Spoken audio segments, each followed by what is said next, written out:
objectives are for this portion are list and define the major functions of 11 parts of the brain. What I'd like you to do is these are the terms, these are the 11 parts of the brain that I'd like you to know the major functions of.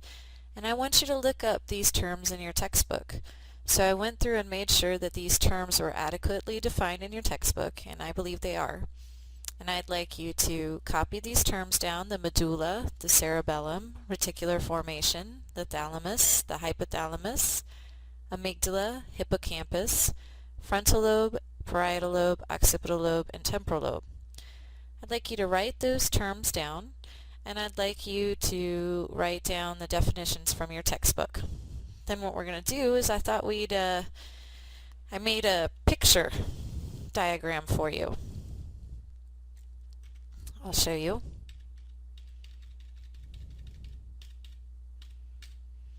And you're going to try to figure out which picture represents each part of the brain. Okay, so that will be on one of your slides. Is you'll take a look at all of these pictures and you'll try to figure out what brain part I was insinuating. Now some of you say, well, Amy, that's kind of lame. Why don't you just tell us what each part of the brain does and tell us a story about it? I could tell you a lot about each brain part. I teach Psych 2 and it's a very strong area for me. However, I thought it would be fun because it would lead me into the two hemispheres of the brain. So we know that these are 11 basic parts of the brain, and I wanted to tell you that these four parts right here, the frontal lobe, parietal lobe, occipital lobe, and temporal lobe, these are the major divisions of the cerebral cortex. The amygdala, hippocampus, hypothalamus, and thalamus, these are major portions of the limbic system, or something that they call the diencephalon. Whereas the medulla and the cerebellum and the reticular formation, the book also talks about the pons, these are parts of the hindbrain. So they kind of go up. This is the very primitive part of the brain. And then as the animals become a little bit more diverse, a little bit more complex, we develop these structures. And finally, these structures right here are for your most developed, evolved animals.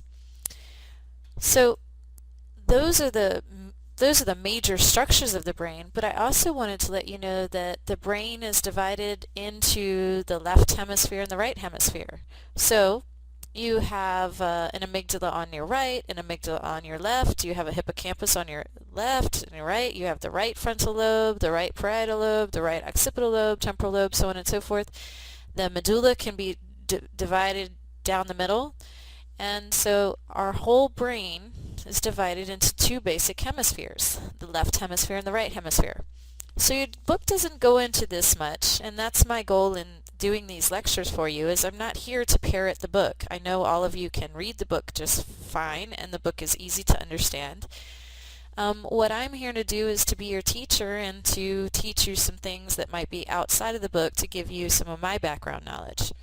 So a lot of you have probably heard, oh, I'm right-brained or left-brained, so I thought I'd address that in this lecture. There's no such thing as right brain, left. Well, there is something as right brain, left brain, but there's not. They don't believe that you can be right-brained or left-brained. We know that the two sides of the brain seem to be more specialized for certain tasks, and they call the specialization of the two hemispheres, they call it lateralization. So the left hemisphere seems to be more specialized for language. Sorry about that. For language and logic. So your speech, your reading, your writing, that would be more left hemisphere. Using logic to solve problems, that would be more left hemisphere. Math, your basic math, addition, subtraction, calculus, that kind of stuff, that would be left hemisphere. We're going to find out that geometry would be more on the right hemisphere. So the left hemisphere seems to be more specialized for language, logic, math. Look, so the stuff that we teach in school a lot of times tends to be more left hemisphere. Now, this is what I would guess, is if I were teaching you in a regular classroom, I think it would be much easier for you to pay attention than it is for you to pay attention to these PowerPoint lectures. The reason why I've cut these PowerPoint lectures up into smaller groups, I mean, to me the perfect time would be about 15 minutes each, but each of my topics, sometimes they run longer, so on and so forth. But I would think it'd be very difficult to pay attention to this lecture because I'm not giving you any facial gestures. I'm not giving you any walking around the room. I'm just giving you a screen to look at, and you're listening to me. So it's very hard, and I'm sure that the daydreaming on these computer lectures are even worse than in the classroom. But I also know that in the classroom there's lots of daydreaming. And in fact, there's only a few times when I know for sure that the students won't be daydreaming. When I'm just going over the basic, okay, this is this is that, this is that, and I'm just going over factual data, I'm sure there's tons of daydreaming going on. Because look at this.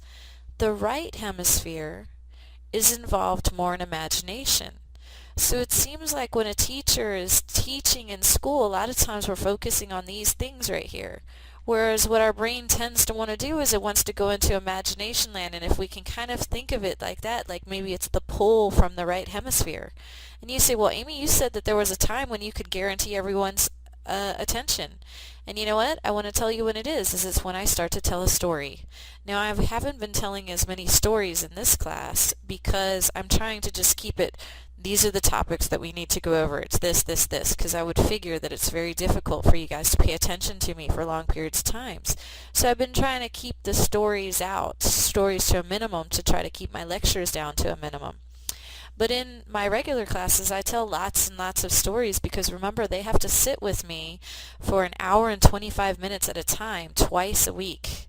And so in order for me to try to get them to stay with me, I have to do a lot of things, a lot of interactivity, a lot of storytelling to try to keep them still interested. So I'll show you what the right hemisphere is for in just a minute, but I think there's a couple more things under left hemisphere. So yes, positive emotions. They found that the left hemisphere seems to be more heavily involved in positive emotions than the right hemisphere, whereas that right hemisphere tends to be more involved in negative emotions. So the right hemisphere is more involved in imagination, spatial awareness, facial recognition, artistic expression. I always pose this to my classes as I say, okay class, I want you to tell, if you have a pencil in your hand and I tell you, do not doodle, I do not want you to doodle, I do not want you to doodle. There is a certain activity that each of us do every day that even if I tell you do not doodle, your hand is probably going to automatically start doodling when doodling means like drawing little random things. I would guess you guys are doodling a lot on these PowerPoints actually, but there's an activity that we all do each day, and probably if there's a pencil there, we'll automatically doodle. And I try to get them to figure out what it is. Let's see if you guys can figure out what it is.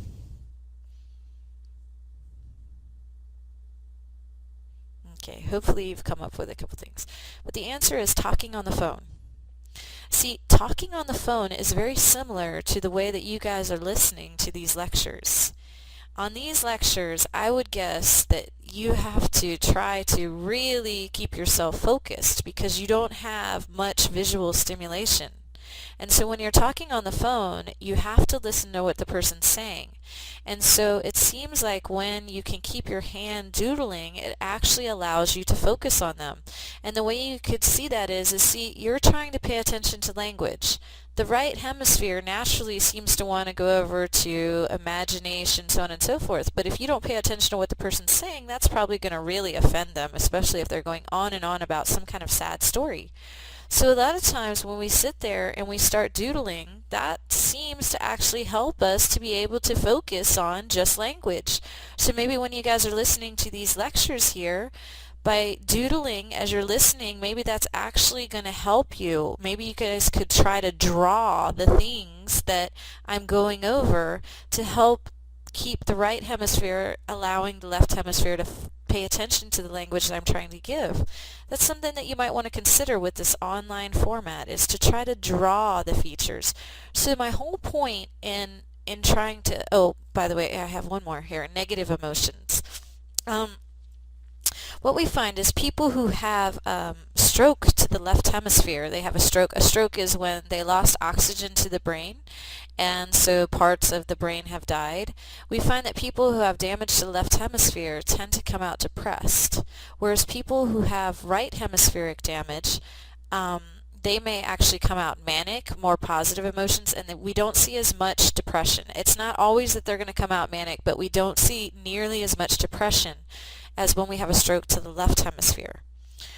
So what can I show you about that? Well, there's a couple things. So first of all, we're going to do this exercise where you guys are supposed to write down the definitions of those 11 brain parts from your textbook.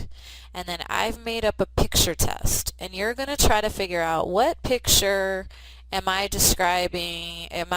trying to describe from this picture. Because look, when you write the definitions of the brain part, left hemisphere. When you create a picture of the same concept, more right hemisphere. Now, this is extremely simplifying it, and in fact, a lot of psychologists might say, oh, Amy, what are you doing? You can't say it's always that. All right, so let me go back. Basically, all parts of the brains may be, or both sides of the brain are probably involved in both tasks. I'm taking this to the extreme just to help you remember it, just for some interesting things. You can't say that, oh, the left hemisphere just does language, or just does logic, just does math. I'm simply saying the left hemisphere seems to be more specialized for these things, and the right hemisphere seems to be more specialized for these things. So saying that they're absolutely divided is incorrect. I thought it would just be fun to kind of, a way to remember this is we'll try to learn the 11 parts of the brain through writing down the definitions, left hemisphere, and then creating pictures. I created the pictures for you, and you try to figure out what, using your imagination and artistic expression kind of thing. In my real classes, we actually have groups draw these pictures, so they are doing the artistic expression, but we can't do that in this online.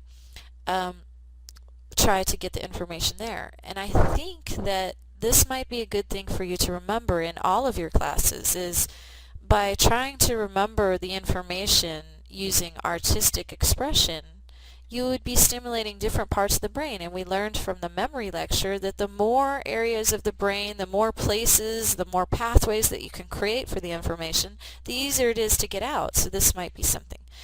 One more thing. You see these negative emotions? I think this is very important for me to talk to you about. Is sometimes, now I know probably what you think of psychology is that we should focus on our negative emotions and we should really get them out and focus on what's causing us pain and so on and so forth. Okay, to a degree. But then the problem is, and I think a lot of you will agree with this, is sometimes when we get in an emotional state, by sitting there and imagining the worst and thinking about it again and again and again, it seems to make the negative emotions even worse.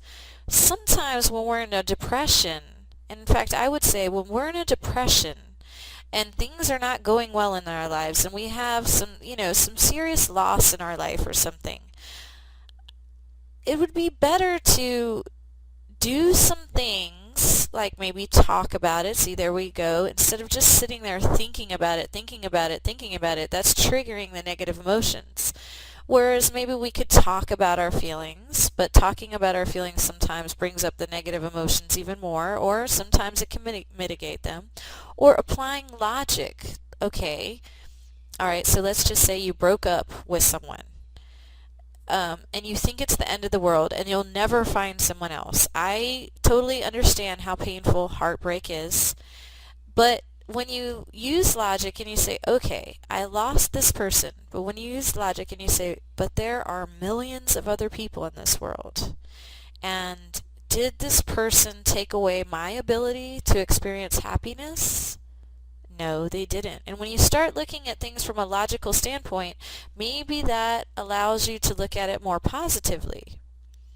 So sometimes instead of just imagining and keeping everything all in your head, which would stimulate more negative emotions, maybe you should remember these two sides of the brain here.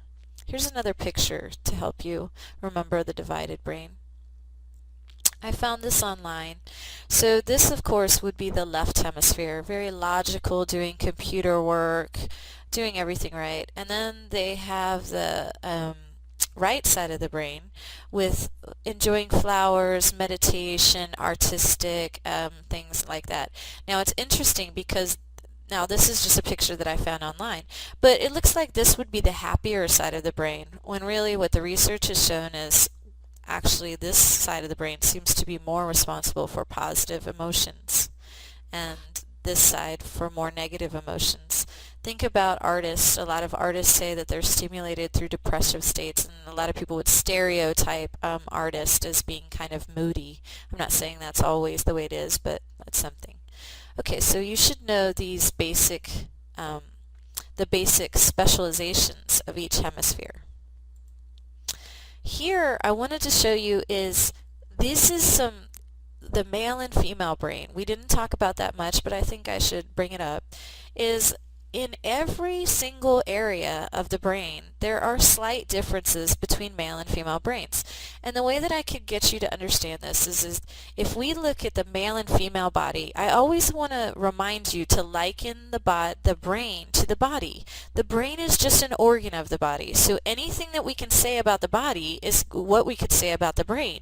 So if you look at male and female bodies, wouldn't you agree with me that in every area of the male and female body, there are slight differences? There may not be major differences, but there are slight differences, like men tend to have more hair in more places, and men tend to have more muscle mass, and men tend to have longer bones, and men may have different skin consistency. And then, of course, we have some big major differences, whereas men have a penis and women have the vagina area and women have bigger breasts and so on and so forth. But in general, male and female bodies are more similar than dissimilar. I think you would agree with that. Our bodies are very similar, but there are small differences between us, but these small differences between us seem to have a pretty big impact. And what they found about the brain is they found in virtually every area of the brain there are small differences between males and females. So like these brains up here, this is I believe it's an fMRI. Don't quote me on that, but I believe it's an fMRI. I can't remember exactly because it could be a Meg. But here, look, the males and females are asked to do the same exact cognitive task, the same exact thinking task. And so look, here we go. The men are just using one side to do the same exact thing, and then we have activity over the female. Okay, here, men on one side, women on both sides. Men on one side, very small area. Oh, women both sides. Okay, here men, women both, and then slightly different areas here.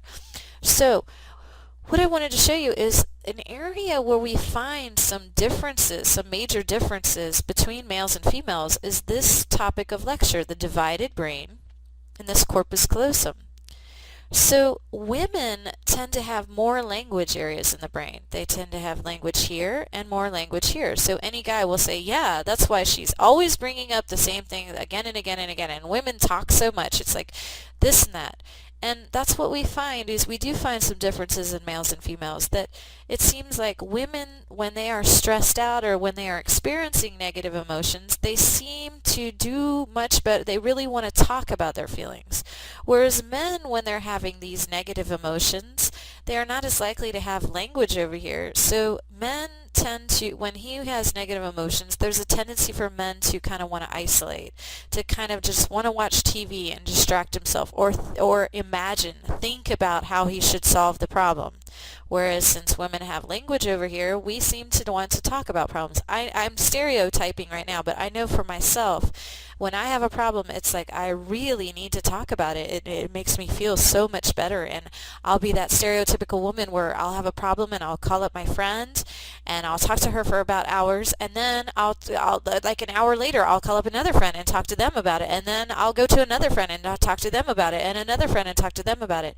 So I definitely see this for me. I'm not saying all women are like that, but women, since we have more language areas, women tend to use language a little differently than men. Also, I think a lot of you know that little girl babies usually have language, start their language a little earlier than boys, and boys are more likely to have language disorders. Um, uh, so there's one thing. Women seem to be better at facial recognition tasks and emotion. So women seem to be able to identify the emotional faces, the emotional expressions on faces much better than men. Men will a lot of times say women don't use logic when they're talking. Maybe one reason is because when she's having these negative emotions, she has the language over here, and so she tends to not just use the language and logic from over here. But so you see that there's differences. Women tend to use both sides of their brain simultaneously a little bit more, and men tend to be on one side or the other. They tend to be over here or not over here. So what we say about men and women is we say that they tend to be less lateralized. Another difference that we see between men and women is this corpus callosum, which is discussed by your book. I used the definition straight from your textbook, is the network of fibers connecting the two hemispheres of the brain and carrying messages between them. So you've got this corpus callosum here, and what we find is in women it tends to be 10% thicker. And so women have more connections between the two hemispheres than men do. So once again, men tend to use one side or the other, and women tend to use both sides, and they tend to have more connections between the two hemispheres. Now, I'm not saying either one is better. That's like saying, is the male body better than the female body? Well, it depends. The male body is stronger than the female body, but then the female body can have babies, so which is better? You could never say which is better because they're for two different things.